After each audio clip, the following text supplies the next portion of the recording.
La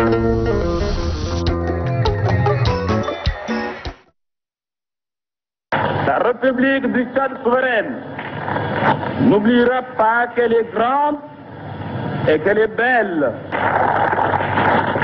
Tchadiens, prions notre joie. Il est minuit. Je proclame solennellement que le Tchad est indépendant et souverain.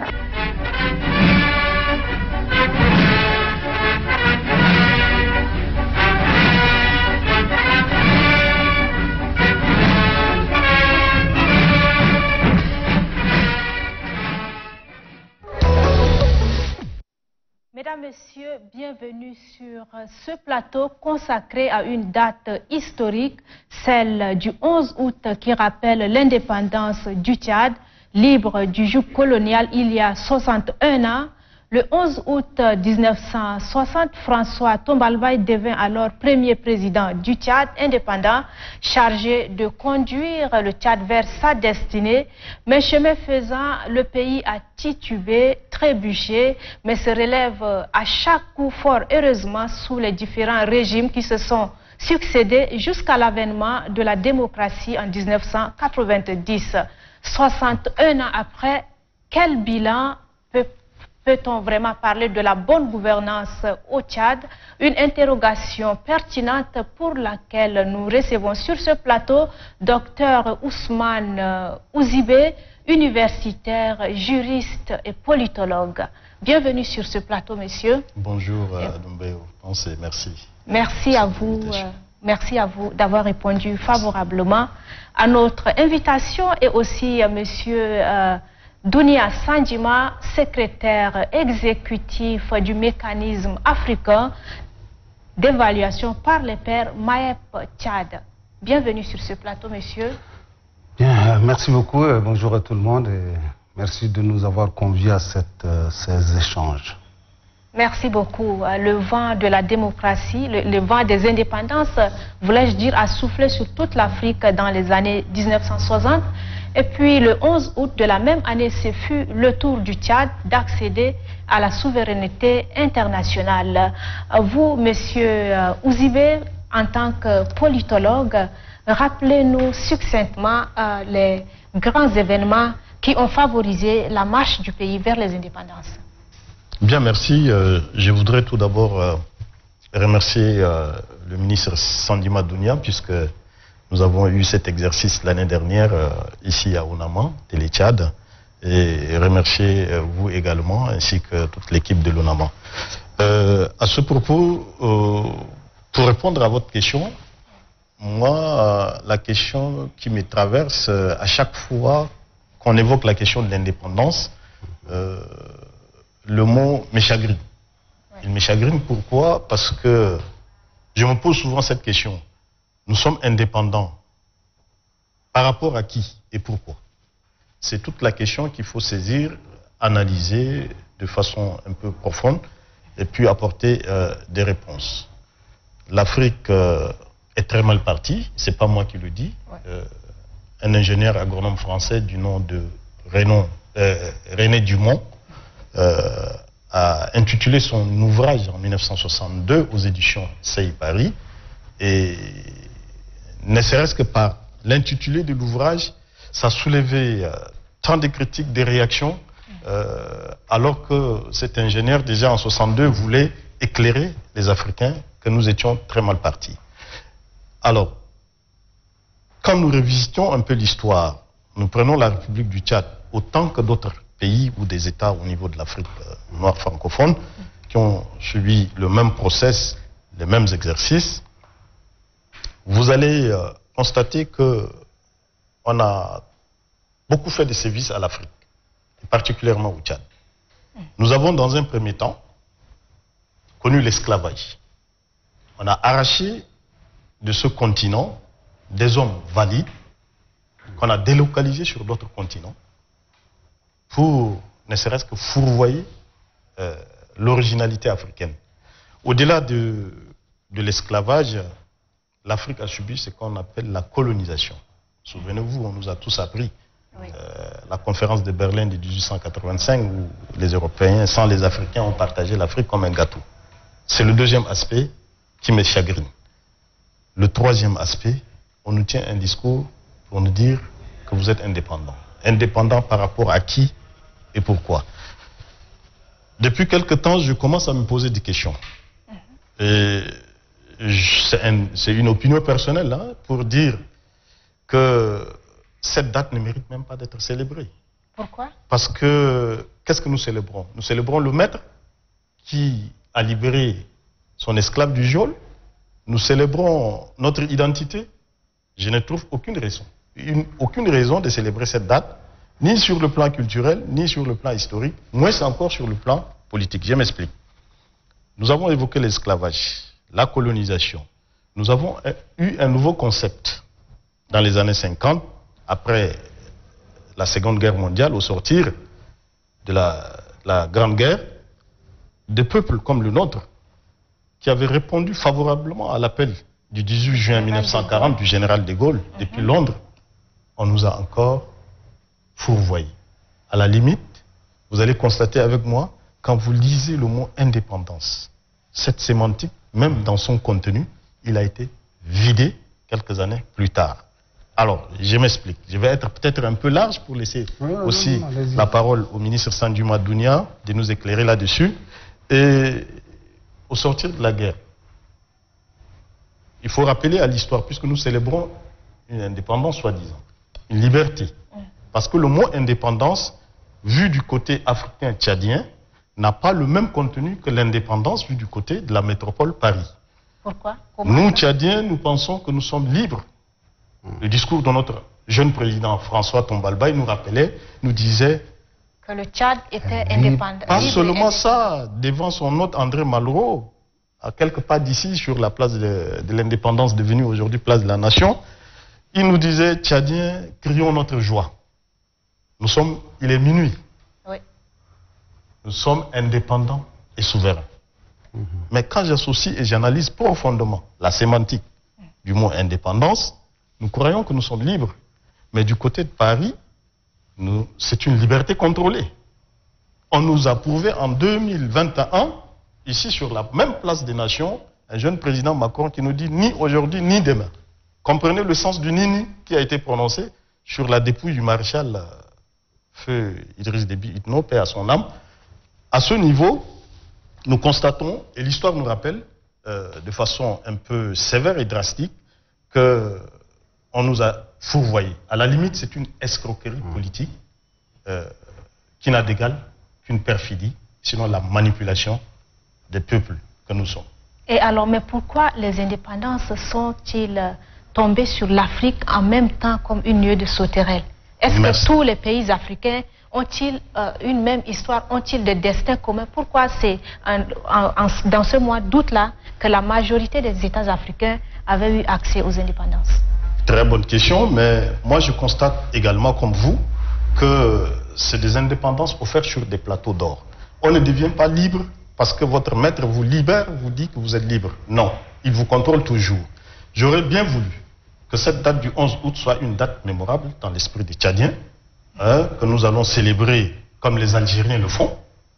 Un écrivain algérien du nom de Kateb Yassine répondait au lendemain des indépendances algériennes, disait aux Français que la langue française, lui, il considère que c'est un butin de guerre. Parce qu'ils ont arraché leur indépendance. Hein, dans le gouvernement de Gaulle, ils ont fait la guerre, ils ont pris. Encore plus loin, les Algériens, c'est des Maghrébins. Des Africains comme nous. Ahmed Soukou Touré, le premier président de la Guinée-Conakry, disait au général de Gaulle, nous préférons la liberté dans la pauvreté que l'esclavage dans la richesse. J'aurais bien voulu que Tombalbaye nous arrache cette indépendance, toute la clique de l'époque, que ce soit l'IZ, Saoul Bagonchome, Koulamala, ceux qui ont animé la vie politique entre 40 jusqu'au début de cette indépendance, si nous avons un peu quelque chose d'historique pour nous rappeler, mais là on nous a offert sur un plateau d'or. Et par conséquent, nous ne sommes pas libres. Nous sommes indépendants. Pourquoi les Africains eux-mêmes ne cherchent pas à arracher cette liberté que d'attendre à ce que cette liberté-là soit octroyée sur un plateau d'or, comme vous le dites. Oui, mais puisque ça, c'est une psychologie, le colon qui était hier l'esclavagiste, qui est devenu colon, et on nous a créé un nouveau concept qui dit néocolonialisme, vous êtes indépendant, vous êtes libre, vous êtes souverain, mais sachez que même dans les deux discours, avec Malraux et Tombalbaye sur la place de la nation, de l'indépendance de l'époque, au matin du 11 août, nous avons scellé notre liberté nous-mêmes. Je m'explique très rapidement. Il y a eu 4 grands accords qui vident le contenu même du mot indépendance et souverain.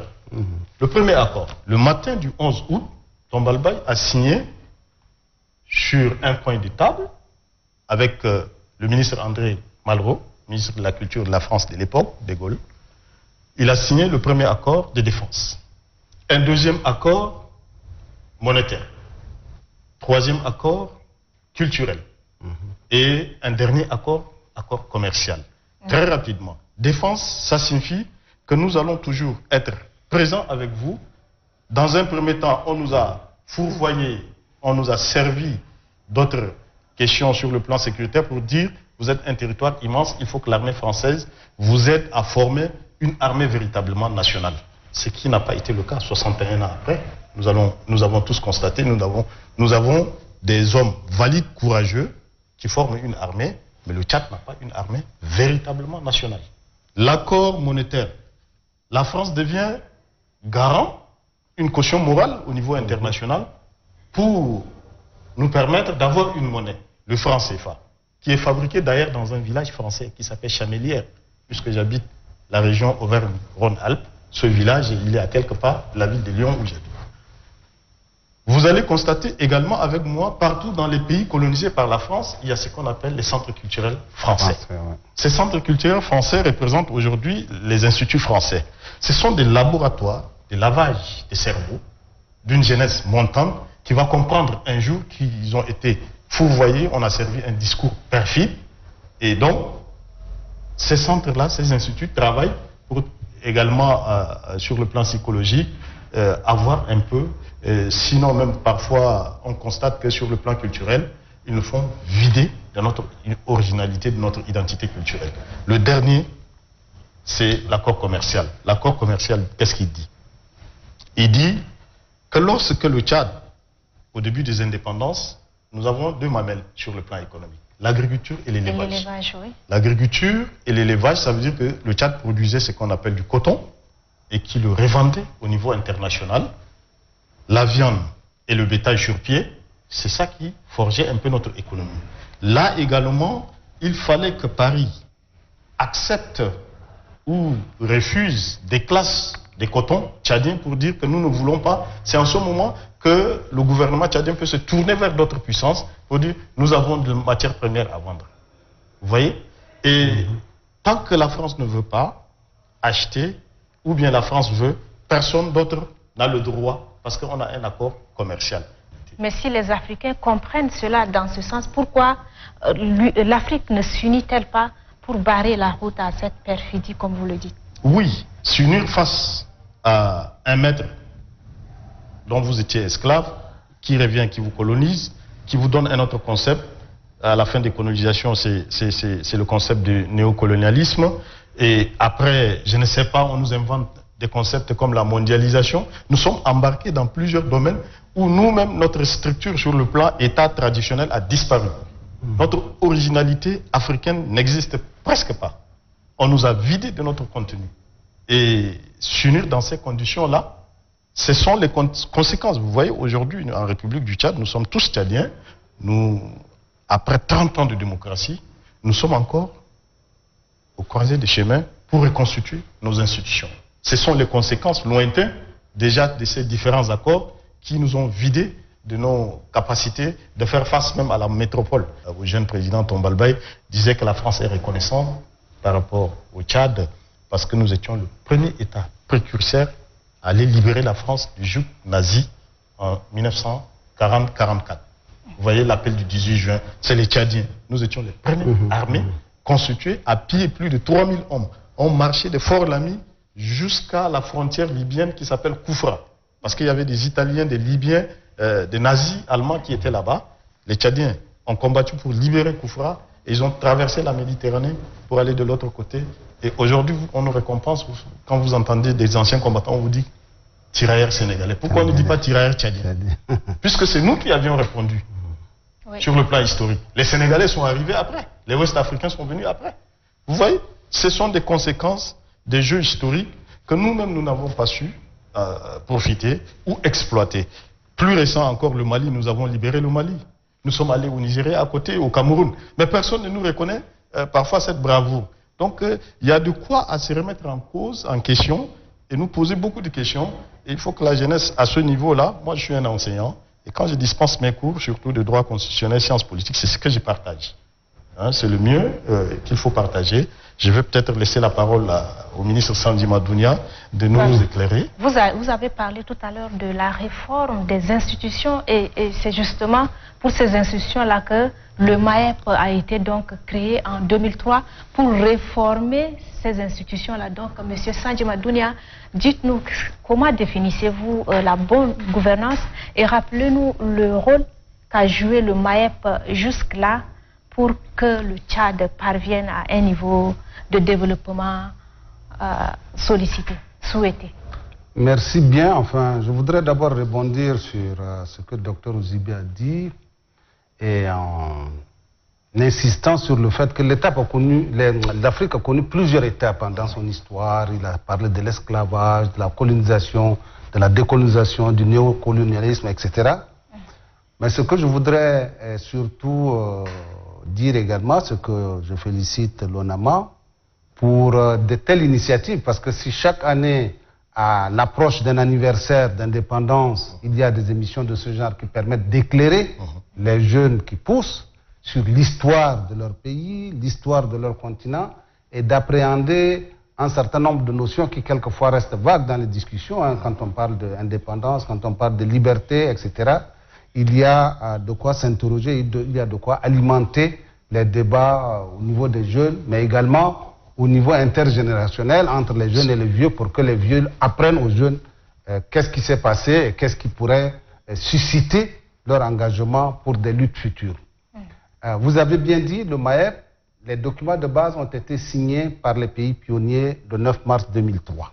Ça fait donc 18 ans. Au fil du temps, des pays ont adhéré. Aujourd'hui, nous sommes à 41 pays qui sont membres du mécanisme africain d'évaluation par les pairs.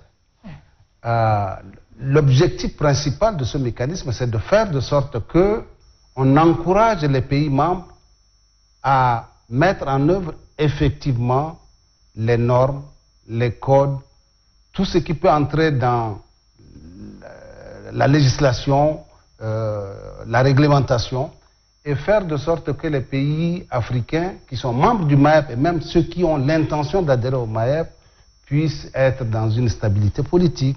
Ça peut accélérer également l'intégration régionale, ça peut accélérer également le développement socio-économique. C'est tout cela pour lequel le MAEP est en train de se battre. Et sur le plan des domaines spécifiques que le MAEP a retenus, en termes de gouvernance, il y a la gouvernance politique et démocratique, il y a la gouvernance économique, il y a la gouvernance des entreprises et il y a tout ce qui concerne le développement socio-économique. On ajoute à large assise parce qu'il faut que ça concerne une bonne partie de la population et à l'intérieur on retrouve donc la santé, l'éducation, l'environnement, l'agriculture, etc. Oui. Le Tchad a adhéré le 26 janvier 2013. Nous avons fait du chemin. Nous avons produit notre rapport d'évaluation de la gouvernance. Donc ça, c'est le MAEP. Hein, quand je dis nous avons, c'est le MAEP continental. Nous a accompagnés pour produire le rapport d'évaluation de la gouvernance sur le Tchad. C'était en octobre 2016. Ça a été présenté par le chef de l'État à ses pairs en janvier 2017. Et nous avons eu d'autres étapes, notamment la présentation publique du rapport. Et je voudrais surtout porter à votre connaissance que ce matin, le MAEP a organisé ce qu'on appelle un hommage officiel au maréchal du Tchad, qui a été pendant un mandat de 2 ans, allant de février 2018 à février 2020, un artisan de réformes qui ont eu lieu dans le cadre du MAEP continental. Quand je parle de réformes, c'est sous le mandat du maréchal du Tchad que le MAEP est devenu une institution spécialisée de l'Union africaine. C'est sous son mandat que le budget du MAEP, qui était avant un budget en marge, a été intégré dans le cadre de l'Union africaine. Et donc ce sont des réformes importantes, opérationnelles, techniques, politiques qui ont eu lieu. Et aujourd'hui, le Tchad, nous disons, ce matin, donc, c'était l'hommage officiel au maréchal du Tchad pour toutes les réalisations qu'il a faites dans le cadre du MAEP. Et cet après-midi et jusqu'à demain, il y a ce qu'on appelle les journées de réflexion pour la contribution du MAEP à la transition au Tchad. Et donc, en ce sens-là, probablement au sortir de ces échanges, nous aurons des recommandations et nous allons présenter aux autorités compétentes. Et par rapport donc au domaine spécifique du MAEP, vous avez conclu des accords d'assistance spéciaux avec certains partenaires du Tchad au développement. Mais dites-nous en quoi consistent ces accords et pourquoi jusque-là, ça fait 18 ans aujourd'hui, le Tchad est encore en voie de développement. Le Tchad n'arrive pas à atteindre son paroxysme de développement. Ah, vous savez, l'idéal du développement, c'est un chemin long. Hein. C'est pas notre génération. Moi, je me dis, je suis sur la pente descendante. Je contribue à ma manière, comme d'autres citoyens le font à leur manière, au développement du Tchad. Et j'encourage, j'exhorte les jeunes à prendre le relais pour pouvoir continuer. Les pays qui se sont développés ne l'ont pas fait sur un claquement. Hein. C'est pas en l'espace de 20 ans, 30 ans qu'on développe très rapidement un pays. Il y a des efforts qui sont faits, mais il faut considérer également qu'au Tchad, les attentes sont multiples, sont nombreuses. Et vous avez même l'embarras en termes de priorisation des activités à mettre en œuvre pour pouvoir accéder à ce développement socio-économique, ne serait-ce qu'à un certain niveau. Et donc, c'est ce qui fait que pour que le Tchadien considère que les efforts qui sont en train d'être faits sont des efforts dans le sens du développement, il faut vraiment réfléchir, se remettre en cause de temps en temps et, je le dis tout à fait sincèrement, il reste beaucoup à faire. Nous avons à encourager les synergies d'efforts, à encourager également les initiatives, et ça c'est important, certaines initiatives, que ce soit des initiatives individuelles ou collectives, il faut les encourager. Le MAEP est donc né la même année où l'or noir a coulé au Tchad. Alors comment évaluez-vous la gestion de cette manne pétrolière-là? Que dites-vous donc de ces impacts sur la vie socio-politique ou économique des populations? Merci pour cette question. Je voudrais tout d'abord réévoquer ce que j'ai dit au départ par rapport aux 4 grands accords qui nous lient avec la puissance colonisatrice, la France. Vous allez constater de vous-même que l'histoire du Tchad nous ressasse à travers les acteurs politiques, que le problème qui a suscité même le départ de notre premier président, c'est peut-être le pétrole. Parce que c'était une chasse gardée pour ces colons d'hier qui pensaient que tant que ce pays regorge des ressources minières, pour les exploiter, il faut l'air à vie. Et donc, on a eu, Dieu merci, après tant de péripéties, des successions un peu compliquées au pouvoir, de quelques acteurs, mais le dernier qui nous a quittés, feu maréchal Idriss Déby Itno, a pu quand même exploiter le pétrole. On se souvient tous en 2003. Madame, j'ai rappelé tantôt que le mot indépendance vu de N'Djamena ou de Fort Lamy de l'époque, ça signifie liberté, tout court. Mais le même mot indépendance vu de Paris, ça signifie liberté contrôlée. Par conséquent... Et qui se laisse contrôler? Qui se laisse? On ne se laisse pas, on est déjà dans un carcan qu'on ne peut pas sortir. C'est un piège qu'on a été fourvoyé, c'est pas seulement les Tchadiens. Vous allez dans les 14 États aujourd'hui colonisés par la France, sur le continent africain, nous vivons le même problème, la même problématique, vous déplacez juste le curseur. Ici, vous évoquez le pétrole. Allez-y au Niger voisin, on va vous parler de Areva, une société française, et de l'exploitation de l'uranium. Hein? Le Niger n'a même pas d'électricité. A du mal à s'alimenter la capitale Niamey et les environs. Mais le produit, cette mine qui produit de l'électricité, l'uranium, il est exploité et déplacé en Occident et surtout en France. Il produit de l'électricité. En France, j'ai vécu plus de 15 ans, il n'y a pas de coupure. Mais alors que c'est exploité, les Nigériens, eux, ils n'ont pas d'électricité, mais de l'autre côté. Donc, allez-y comprendre, ce sont des facettes politiques que nous, Africains, aujourd'hui, nous sommes en droit de se le poser. Et surtout Tchadiens.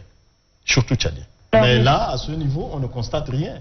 Donc, on est en droit 61 ans après de se poser des questions. Vraiment, 61 ans après, monsieur Dounia Sandjima, comment évaluez-vous les ressources pétrolières sur le développement socio-économique du pays?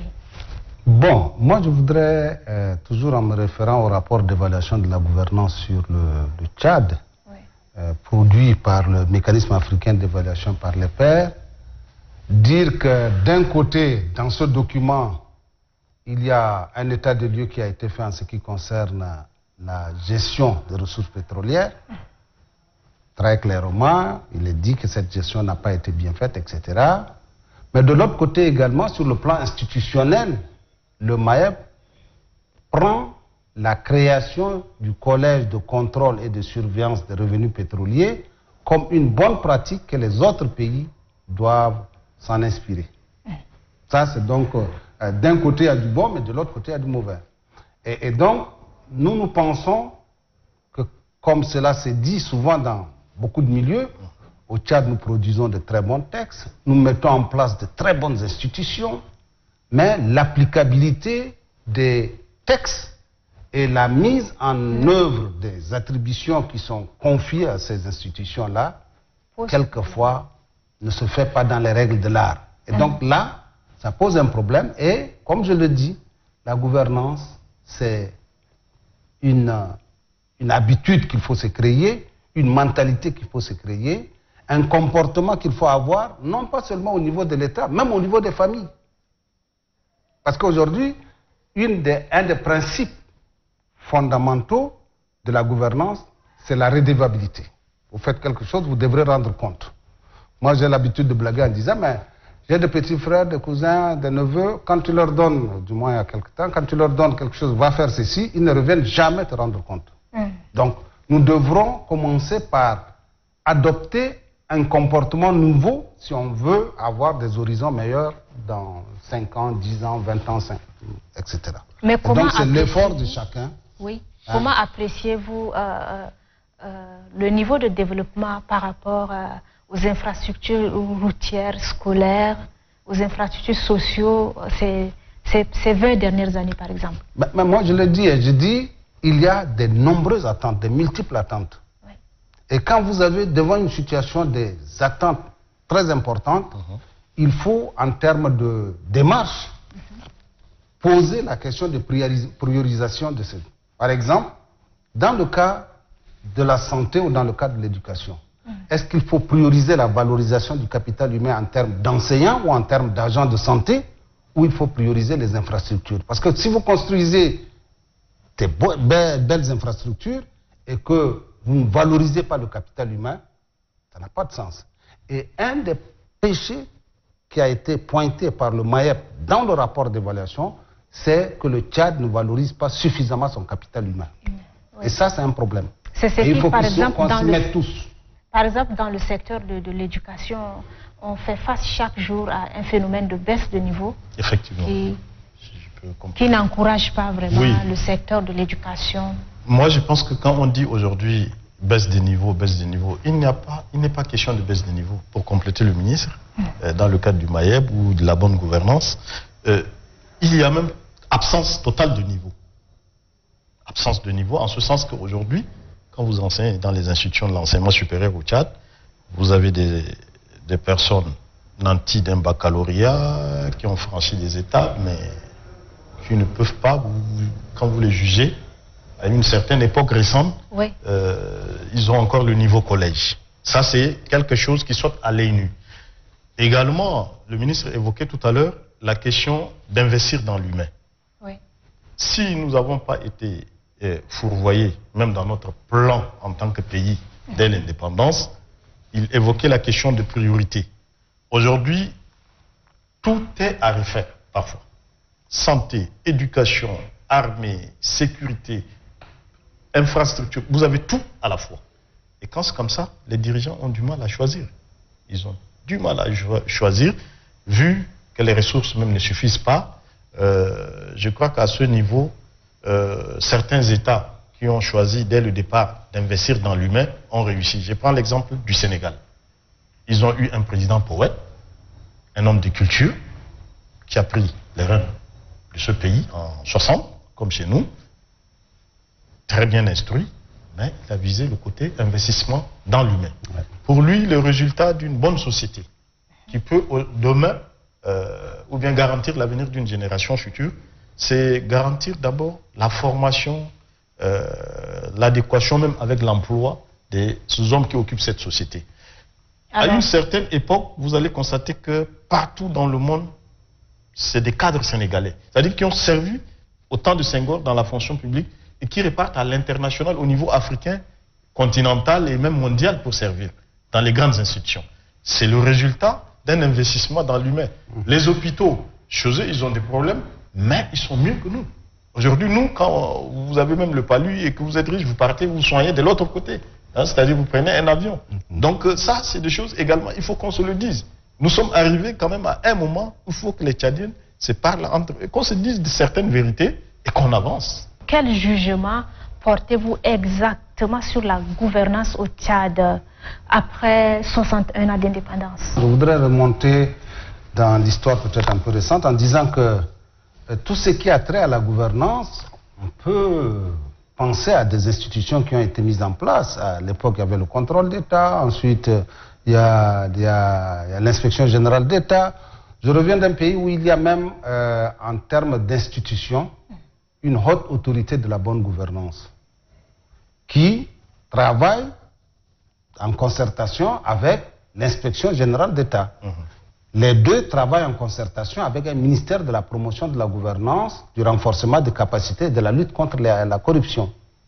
Donc, je crois qu'en termes institutionnels, au Tchad, nous avons le dispositif. Oui. En termes même législatifs et réglementaires, nous avons le dispositif.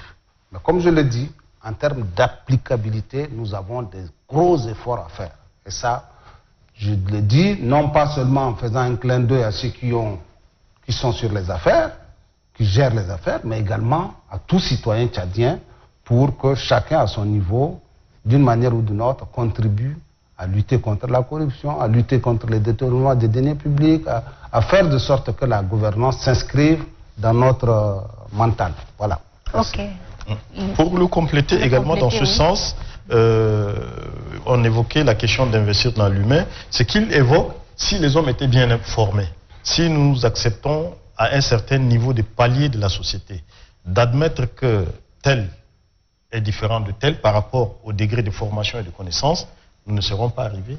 L'homme qu'il faut à la place qu'il faut. L'homme qu'il faut à la place qu'il faut. Quelque part, nous avons péché. Péché même dans la mise en place de nos institutions. C'est vrai, il a cité beaucoup des institutions qui pouvaient vraiment aider à stabiliser ce pays. Nous les avons eues. Mais la question d'applicabilité, comme il l'a évoqué, et d'une manière ou d'une autre, ce sont des institutions qui ne sont pas solides. Et puis, on n'a pas besoin forcément d'être opposant, mais j'ai un droit naturel qui me confère, je suis tchadien, et donc, si on remonte ces analyses, on le partage, comme il l'a dit tout à l'heure, parfois ça peut aider. Ça peut aider. Voilà, mesdames, messieurs, nous arrivons au terme de ce numéro spécial 11 août, relatif à la bonne gouvernance au Tchad 61 ans après. Quel bilan? Notez que quelques efforts ont été certes faits, mais sachez aussi qu'un immense travail reste à faire pour parfaire notre système de gouvernance et amorcer le plus grand virage, celui du développement. Merci de votre fidélité.